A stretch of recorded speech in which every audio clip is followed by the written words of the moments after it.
आपण पाहत आहात निपाणी न्यूज, चौफेर घडामोडी। तवंदी घाटात ट्रकने कारला चिरडले, दोघे जण जागीच ठार तर दोघे गंभीर जखमी।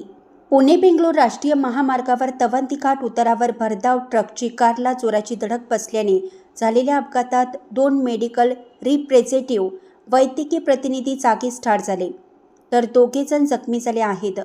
सोहेल अब्दुल रहीम मुनीर वय वर्ष 36, मुळगाव सांगरूळ, तालुका करवीर, जिल्हा कोल्हापूर, सध्या राहणार गजानन कॉलनी, फुलेवाडी, कोल्हापूर व विनोद हैबतराव पाटील वय वर्ष 32, राहणार कोरुची, तालुका हातकणंगले, जिल्हा कोल्हापूर अशी मृत्यू झालेल्या दोघांची नावे आहेत। नहीम हसीमपीर मोमीन वय वर्ष 32, राहणार जवाहरनगर, कोल्हापूर व अंजुम राजेखान पिंजारी वय वर्ष 35, राहणार किनी वाठार, तालुका हातकणंगले, जिल्हा कोल्हापूर अशी जखमींची नावे असून त्यांच्यावर कोल्हापूर येथील खासगी रुग्णालयात उपचार सुरू आहेत। घटनेची नोंद शहर पोलिसात झाली आहे।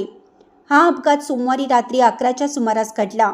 याबाबत अधिक माहिती अशी की इंडोको रेमेंडीज लिमिटेड या औषध कंपनीकडे एरिया मॅनेजर म्हणून काम करत असलेले सोहेल अब्दुल रहीम मुनीर हे कारने सोमवारी सकाळी कोल्हापूर येथून सावंतवाडी, कणकवली व कुडाळ परिसरात रिप्रेझेंटेटिव्ह म्हणून कंपनी कामासाठी विनोद हैबतराव पाटील, नईम हसीमपीर मोमीन व अंजुम राजेखान पिंजारी या तिघांना घेऊन गेले होते। येथील काम आटोपल्यानंतर ते कोल्हापूर येथे परतत होते। कार अंजुम पिंजारी हे चालवत होते। दरम्यान त्यांची कार तवंदी घाटात उतारावर हॉटेल अमर नजीक असलेल्या भुयारी मार्गाजवळ आली असता मागून चिक्कमंगळूर येथून मुंबईकडे जाणाऱ्या स्टील वाहतूक ट्रक चालक जाफर सय्यद वय वर्ष 32 यांचा ताबा सुटल्याने ट्रकची कारला मागून जोराची धडक बसली।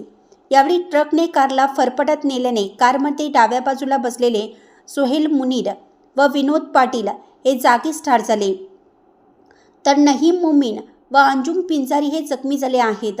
दरम्यान अपघाताची माहिती मिळताच रस्ते देखभाल अवताडे कंपनीच्या भरारी पथकाचे निरीक्षक अक्षय सारापुरे व संतराम माळके यांनी घटनास्थळी धाव घेत पोलिसांना पाचारण केलं। त्यानुसार CPR BS तळवार, शहर पोलीस ठाण्याचे उपनिरीक्षक शिवानंद कारजोळ, सहाय्यक उपनिरीक्षक SS चिकोडी, हवालदार प्रभू सिद्धार्थी मठ यांनी घटनास्थळी धाव घेत मयत जखमींना सरकारी महात्मा गांधी रुग्णालयात उपचारासाठी हलवण्यात आले। प्राथमिक उपचारानंतर जखमी दोघांना कोल्हापूर येथे हलवण्यात आले।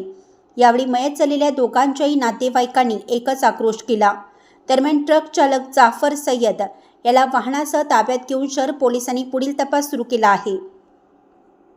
अशाच अपडेट्ससाठी निपाणी न्यूजला सबस्क्राईब करा आणि रहा अपडेट।